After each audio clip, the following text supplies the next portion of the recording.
Oi pessoal, tudo bem?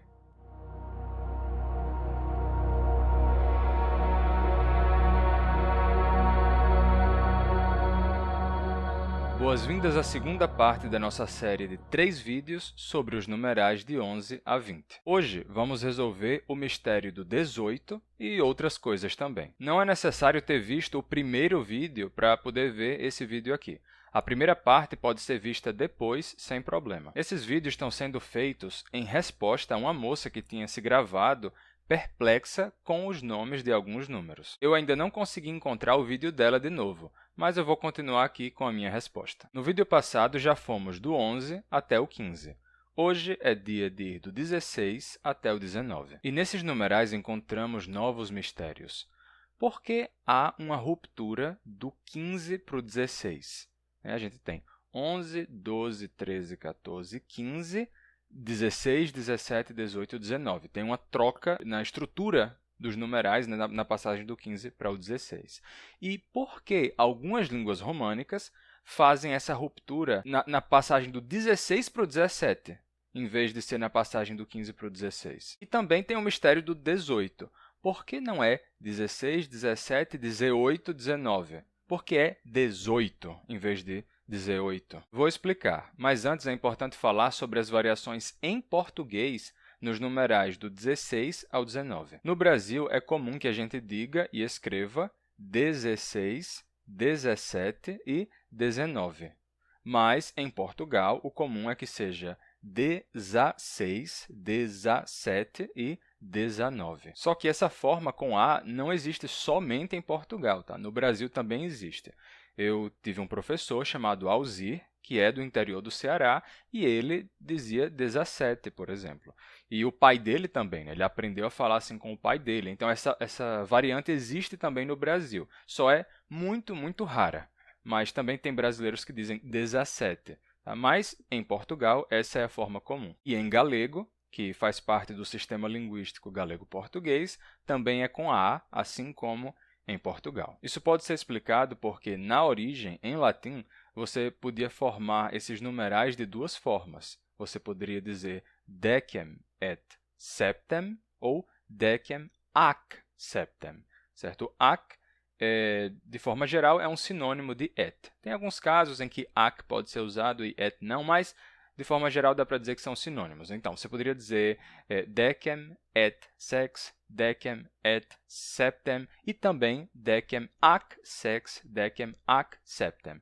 E a partir dessa forma com o ac, a gente termina tendo 16, 17 e da forma com o et, a gente tem 16, 17. Também é muito provável que no Brasil a forma com e tenha se estendido também por analogia, né? A gente pensa que 16, 17 é 10 e 6, 10 e 7. Então, mesmo que a forma tradicional fosse com A, é possível que, por analogia, assim, pensando na conjunção e, a gente tenha passado a usar cada vez mais a forma com E. E hoje em dia as duas formas são corretas em português e fazem parte da norma padrão. Vocês podem usar a forma 16 ou 16, só que, claro, no Brasil o normal é usar 16, é o comum, né? E em Portugal com A. Essa forma com A a gente também tem em italiano, porque em italiano a gente diz 17 e 19, por exemplo. E sobre o 18? Bem, o 18 é o mais simples de explicar. Vocês já viram o meu vídeo sobre a sinalefa? Eu vou deixar o link dele aí na descrição para vocês darem uma olhada depois. É um dos vídeos mais vistos do meu canal. O pessoal gosta muito daquele vídeo. Se você não tiver visto, pode ir lá depois. Nele eu falo das simplificações que costumam acontecer no contato de uma vogal com outra vogal. E um dado muito relevante é que, do 16 ao 19, o 18 é o único que tem o elemento final começando com vogal. A gente tem 16, 6, consoante. 17, 7, consoante. 18, 8, vogal. E 19, 9, começando com consoante. Isso terminou fazendo com que 18 se tornasse 18 e 18 se tornasse 18, porque esse contato de vogal com vogal costuma causar isso. E sim, em Portugal, o tradicional é dizer dezoito, com O aberto, porque é a contração de um A com um O, e o A é aberto, né? Dezaoito deu 18. Já no Brasil, o comum é dizer 18, com O fechado, porque é de 18. Só que, hoje em dia, em Portugal, por analogia com o 8, que tem O fechado, muitos portugueses dizem também 18. Só que em galego, que tem uma morfologia mais arcaica e mais conservadora de forma geral, ainda se diz 18, com A-O, sem contração. Então, se uma mesma frase fosse dita por um brasileiro, um português e um galego, a gente teria: plantei aquela árvore quando tinha 18 anos, plantei aquela árvore quando tinha 18 anos e plantei aquela árvore quando tinha 18 anos. Bem, e assim o mistério do 18 está respondido. É só uma redução devido ao contato de vogal com vogal. Dizemos 18 ou 18, dependendo da variedade do português, pelo mesmo motivo que dizemos sempre falo com minha avó, em vez de minha avóa, exceto em galego, em que, com uma morfologia mais arcaica, se diz sempre falo com minha avó, sem fazer a redução, nem em 18, nem em avó. E bem, caso, assim como eu, você também ache o conhecimento linguístico fascinante, no meu caso, o primeiro passo para adquirir o conhecimento que eu tenho hoje foi começar a aprender novos idiomas. E sabe o que pode ajudar você no seu aprendizado? Acertou! A Babbel, com a qual é possível estudar idiomas com o telefone celular, que está sempre com a gente. Além do mais, a Babbel é um dos melhores aplicativos de aprendizado de idiomas do mundo. Un aperitivo. Há exercícios de pronúncia em que você tem que repetir. Un aperitivo. Un succo d'arancia. Vorrei un vino rosso. E ler em voz alta ajuda muito a praticar. Vorrei un vino rosso. Buonasera. Desiderate un aperitivo? Sì, io vorrei un vino rosso. E per lei, signora? Per me una birra e per la piccola un succo d'arancia. Anzi, per me un cappuccino. Un'acqua minerale. Aí vocês viram a lição voltada para uma situação de uso específica. Além do que eu já mencionei, esse aplicativo oferece um aprendizado focado no uso prático. Então, em 3 semanas, você já consegue usar o idioma em algumas situações específicas, como numa viagem, por exemplo. E outra coisa legal é que há 14 idiomas para escolher, entre os quais a gente tem inglês, espanhol, francês, italiano, alemão, holandês e, inclusive, tem português, útil para estrangeiros que estão aprendendo a nossa língua. E eles ainda oferecem podcasts e jogos, então aproveite! Baixe o aplicativo da Babbel pelo meu link e ganhe descontos exclusivos na sua assinatura. Voltando ao tema central do vídeo, vamos para a próxima questão, a ruptura que acontece no meio da dezena, porque a gente diz assim, 13, 14, 15, aí troca o sistema, 16, 17. Originalmente não era assim, o latim ainda continuava depois do quindecim, com sedecim, septendecim, octodecim e novendecim, sendo que esses dois últimos eram raros e só se tornaram comuns no latim pós-clássico, porque antes o normal para 18 e 19 era dizer duodeviginte e undeviginte, que é como dizer 2 para o 20 e 1 para o 20, tipo, faltando 2 para chegar no 20 e faltando 1 para chegar no 20. Ou seja, o próprio latim tinha suas particularidades. Mas nesse caso é interessante, porque o que acontece é que, ao se aproximar do fim da dezena, a gente começa a contar pelo que falta para chegar lá. E é comum as pessoas fazerem algo parecido até hoje, mas com as horas. Quando são 6h45, isso pode se tornar 15 para 7.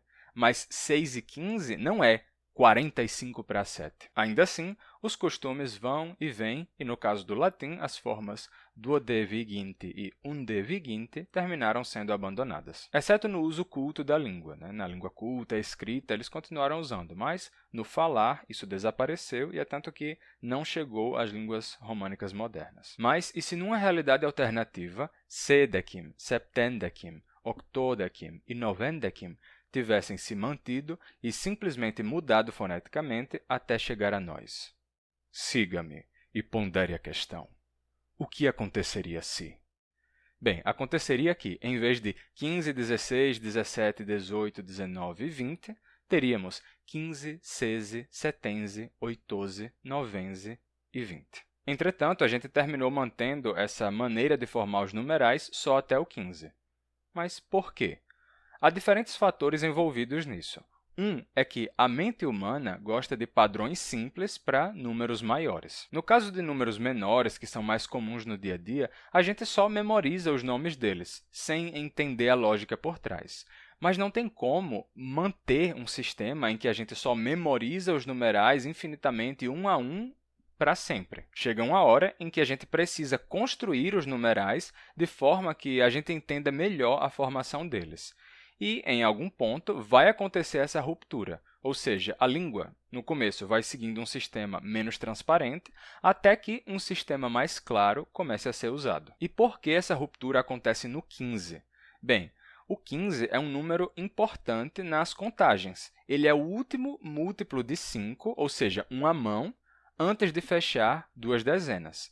5, 10, 15, 20. Seria ruim dizer assim, né? 5, 10, 15, 20. 5, 10, 15, 20 é muito mais prático. Em outras línguas românicas, como o valenciano, ou seja, catalão, e também em outras já saindo da Península Ibérica, como francês e italiano, essa lógica se mantém não só até o 15, mas até o 16. Eles dizem 16, 16 e 16 em valenciano, francês e italiano, respectivamente. Mas a partir do 17 fica com a mesma lógica do português. Valenciano, 17, 18, 19, 20. Francês, 17, 18, 19, 20. Ou 20, dependendo da origem da pessoa. Italiano, 17, 18, 19, 20, o que pode ser explicado por ser o 16 um múltiplo de 4, muito usado no comércio e em contagens de forma geral. Em diferentes lugares, múltiplos de 4 e de 5 são valorizados na contagem. Se a gente contar de 4 em 4 em francês, fica bem agradável. 4, 8, 12, 16, 20. Em valenciano também. 4, 8, 12, 16, 20. E em italiano, 4, 8, 12, 16, 20. Em português, por outro lado, fica até ruim de dizer, porque o nosso 16 causa uma ruptura. Fica 4, 8, 12, 16, 20. O 16 até tem a mesma quantidade de sílabas do 16, do italiano, né? 16, 16. Mas tem uma diferença, não é a mesma coisa, por causa da posição da sílaba tônica. O nosso 16 tem a sílaba tônica no final, 16. Já o 16 tem no começo, 16. Em português, tem que segurar a força da pronúncia até o final, 16. Já em italiano, é só 16. Você só faz a pronúncia da primeira sílaba forte e as outras ficam penduradas. Então, é muito mais ágil de pronunciar 16 do que 16. Inclusive, é por isso que, em poesia, a gente conta as sílabas até a última sílaba tônica do verso. Por exemplo, minha terra tem palmeiras, onde canta o sabiá.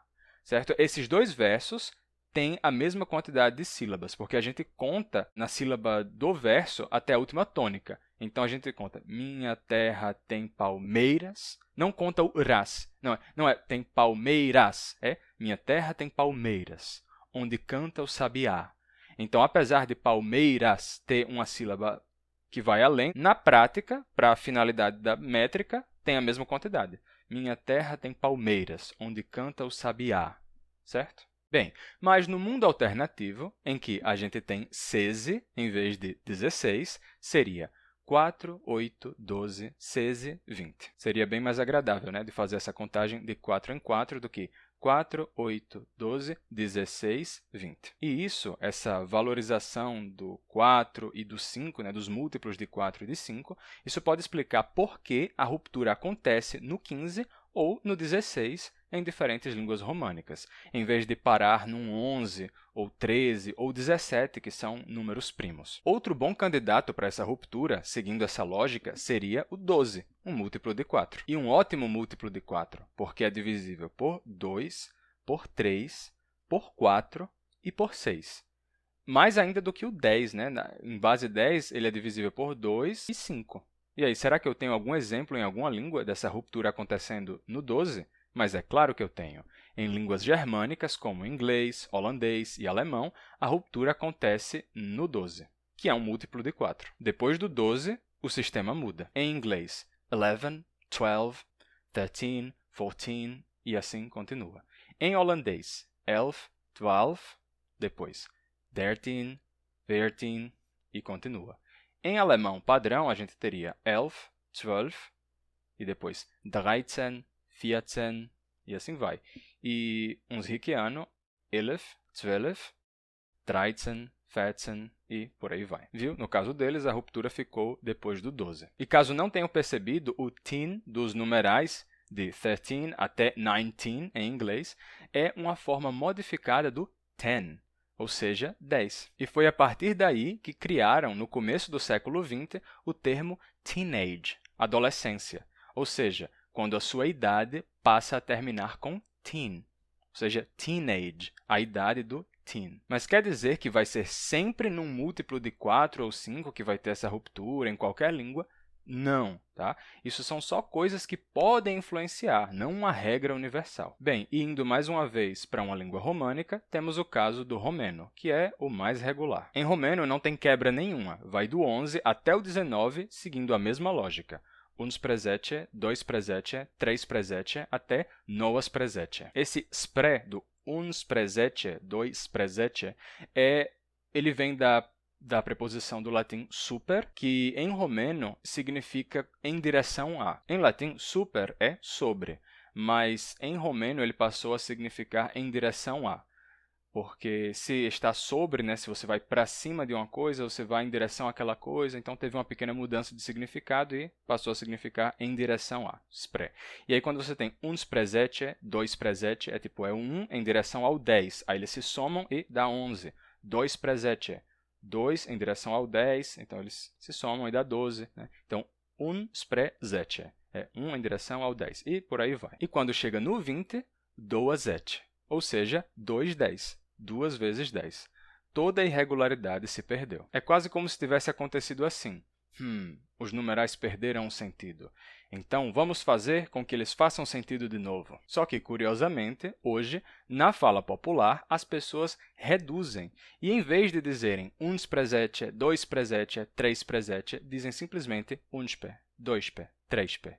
E, bem, basicamente é assim que o eterno ciclo do vai e vem nos idiomas se completa mais uma vez. E isso volta a deixar a construção dos numerais em romeno menos transparente, o que poderia render um vídeo daqui a alguns séculos explicando aos falantes de romeno por que os numerais deles são assim. Acho que eu vou gravar esse vídeo e deixar agendado para 2500. Bem, agora, o 18 já está explicado, e acho que eu já disse tudo o que eu tinha para dizer indo do 16 ao 19. Agora só resta o 20, que vai exigir que a gente faça uma viagem ainda mais distante no tempo. O latim não será suficiente. Teremos que retroceder até o proto-indo-europeu, o ponto de origem do latim, do grego, do persa, do sânscrito e de várias outras línguas, como hitita e muitas outras, mas não hoje. Isso fica para o próximo vídeo. Esperem mais um pouquinho. E se vocês encontrarem a moça que se gravou levantando esses questionamentos, mandem o meu vídeo para ela, porque até agora eu ainda não consegui encontrar o vídeo dela. E bem, pessoal, se tiverem gostado do vídeo de hoje, cliquem em gostei, inscrevam-se no canal e compartilhem o vídeo com outras pessoas que poderiam gostar. E se lembrem também de acessar o link da Babel para ter um desconto. Até mais, pessoal. A gente se vê no próximo vídeo.